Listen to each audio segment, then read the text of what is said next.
Você está assistindo aqui pela TV Galega a Imagem da Cidade, Mesa de Bar. O programa que tem hoje é a participação do professor Lauro Baca.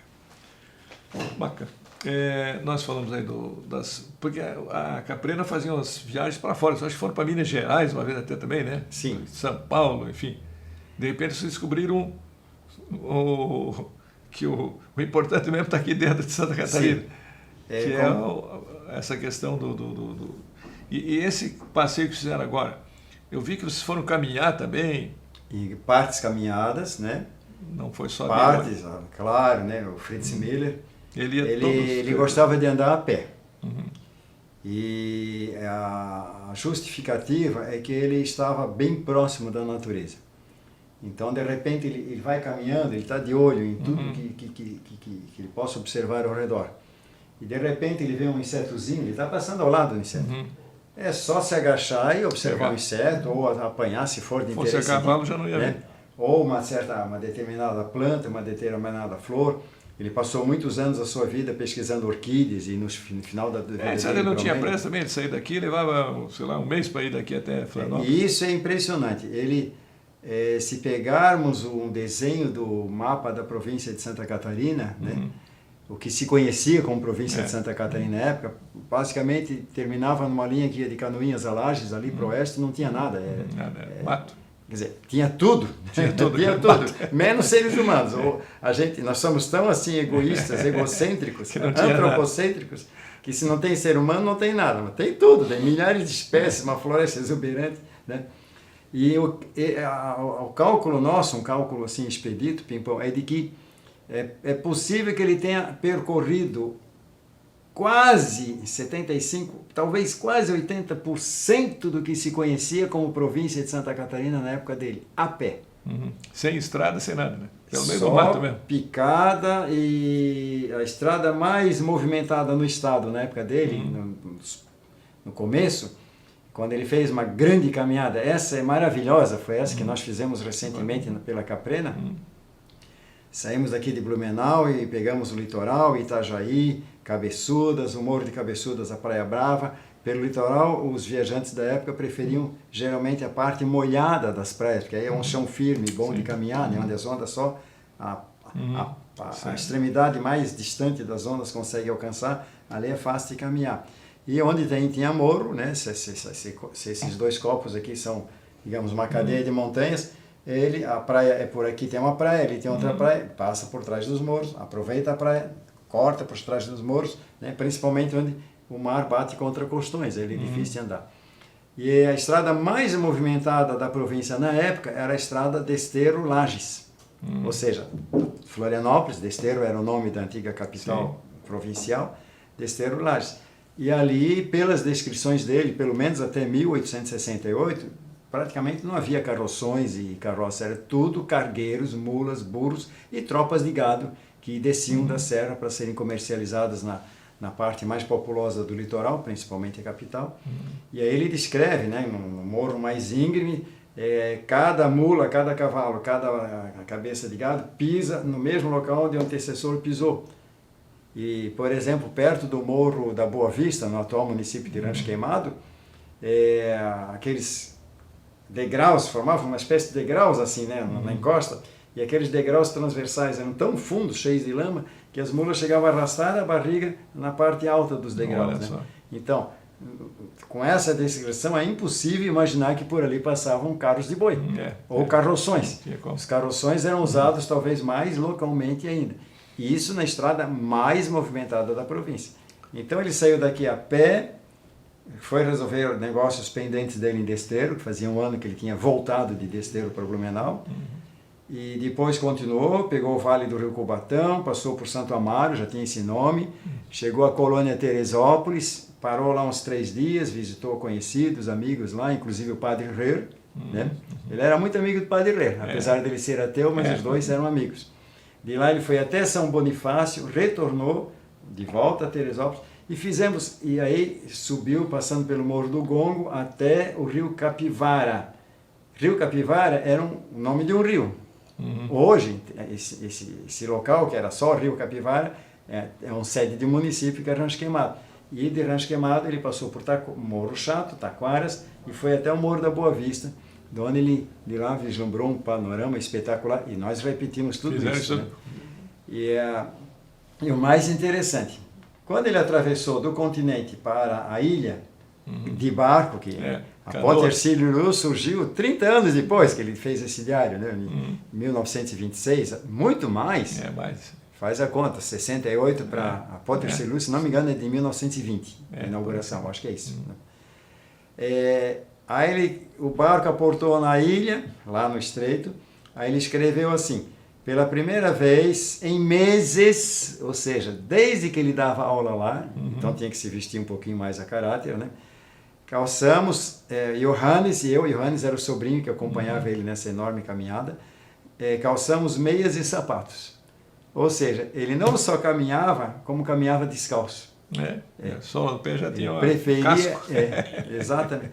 Então isso nós da Caprena, dentro desse programa de excursões, né, que já visitamos dezenas de parques nacionais, outras áreas de reservas, parques estaduais, tabuleiro, etc, etc, áreas de interesse ambiental, áreas críticas de poluição, mas neste ano de 2022, privilegiamos fazer primeiro uma ida até o Planalto, que é o caminho que ele fez acompanhando o engenheiro Emílio Odebrecht, e então o caminho chega ali em Apiúna, sobe pela Estrada Velha, Serra da Subida, sai lá em cima em Lontras, passa por dentro do atual Rio do Sul, que não existia nada, absolutamente nada, em 1876, aí 8 anos depois dessa que ele foi ao sul do estado.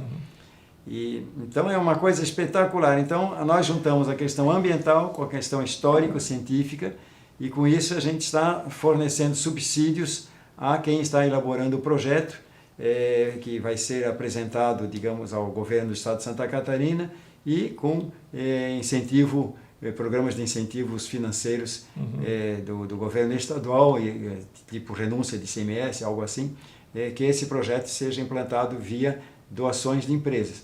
E tem esse potencial que falamos há pouco de chegar a 10 milhões de dólares por ano, se a coisa for bem feita, não de um dia para o outro. Devagarzinho a fama vai ganhando, vai criando, crescendo, e daqui a uns 5, 10, 15 anos é possível que os caminhos dos Fritz Miller sejam uma das maiores atrações internacionais do Brasil e é exclusivo de Santa Catarina. Agora, e essas jornadas dele, todas elas têm diário? Ele deixou diário de tudo isso? Não, então a mais pormenorizada foi essa que ele descreveu ao seu irmão.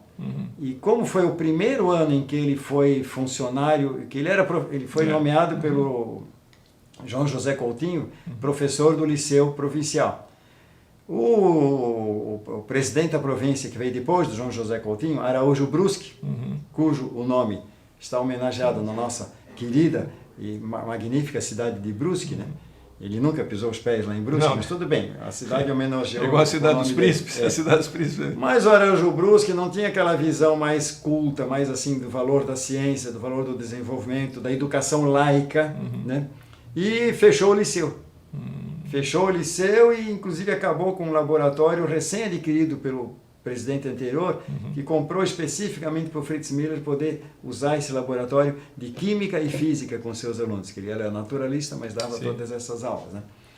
Então, esse diário foi também, ele escreveu em forma de carta para o irmão Herman Miller, mas também serviu de relatório para o governo da província, porque dia após dia, hoje eu andei 30 quilômetros, fui da minha casa até a frente da foz do Rio Luiz Alves.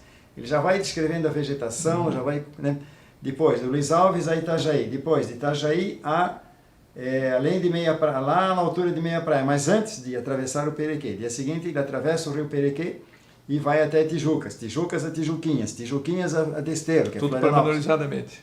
Pormenorizadamente. Então a primeira etapa dos caminhos do Fritz Miller, certamente, devido a essa riqueza de detalhes, né, inclusive de vegetação, deverá ser esse, a meu ver. Né? Mas também depois virá o trajeto que ele acompanhou na abertura da estrada pioneira em direção ao Planalto, do Emílio Odebrecht. Depois terão caminhos menores, tipo até perto de Santa Maria, aqui em Benedito Novo, em Indaial até o Varnof, lá quando tinha frente de colonização. Ele gostava de ir em locais onde tinha frentes de colonização, por quê? as árvores recém-derrubadas permitiam que ele tivesse acesso a todas as orquídeas, bromélias e todas as plantas que vivem lá no alto das árvores. Então ele chegava ali e estava ao alcance da mão dele. Né? Só tinha que passar pelo emaranhado de galhos e troncos caídos, mas bem melhor do que subir até lá no alto. Né?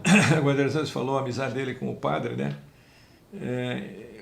Engraçado, porque assim, um via Deus na natureza, o outro via a natureza sem Deus, né? É mais ou menos assim. Né? O padre Rehr, ele foi um pioneiro da Wilhelm Rehr, da Westfália, na Alemanha. Ele foi o pároco pioneiro da colônia de Teresópolis, foi fundado em 1860. E o Fritz Miller morou em Desterro, sendo professor do liceu, ou depois não, depois que o Araújo Brusque assumiu e acabou com o Desterro. Ele foi professor de Desterro, deixa eu me lembrar, de 1856 até 1867. Como não tinha mais o que fazer no liceu, mas ele era concursado, ele propôs ao governo provincial ser uma espécie de naturalista, um estudioso da flora e fauna catarinense, e o potencial dessa flora e fauna para inseri-la na economia, seja através de alternativas alimentares, seja através de fármacos, enfim, todo o potencial de utilidade para a saúde e econômica do... Então, com isso, ele colocava às suas costas uma espécie de caixa botânica e ele ia abarrotando essa caixa botânica com material botânico coletado. Imagina no fim do dia como ele chegava, o peso que ele tinha nas suas costas. Né? Ele chega a dizer isso. Num trecho que ele foi de Teresópolis até a colônia Santa Isabel, uma colônia ali próxima, fundada antes, em 1848, ele falou, seguimos, a partir do meio-dia seguimos Johannes e o engenheiro Herren, da colônia Teresópolis, com grandes cobertores de lã às costas, e eu com a minha pesada caixa botânica às costas. Né?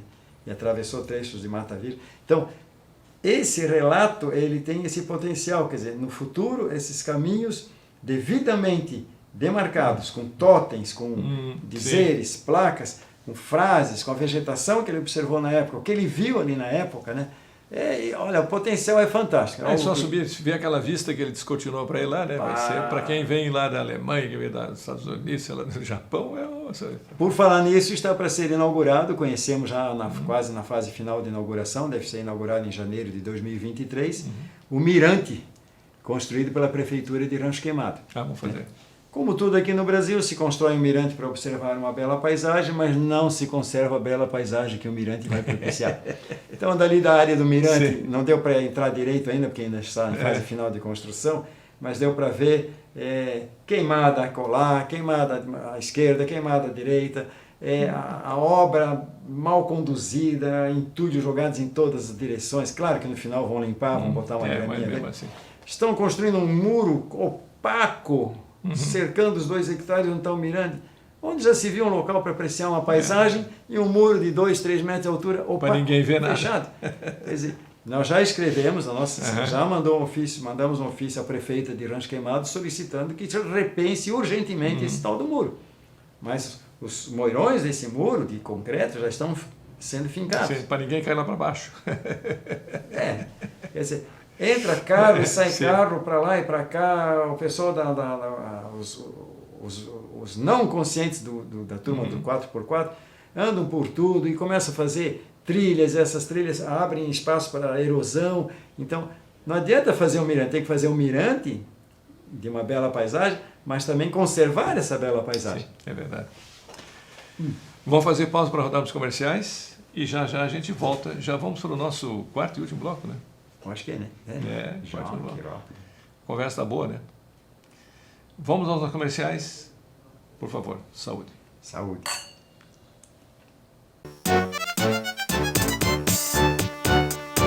Mesa de bar.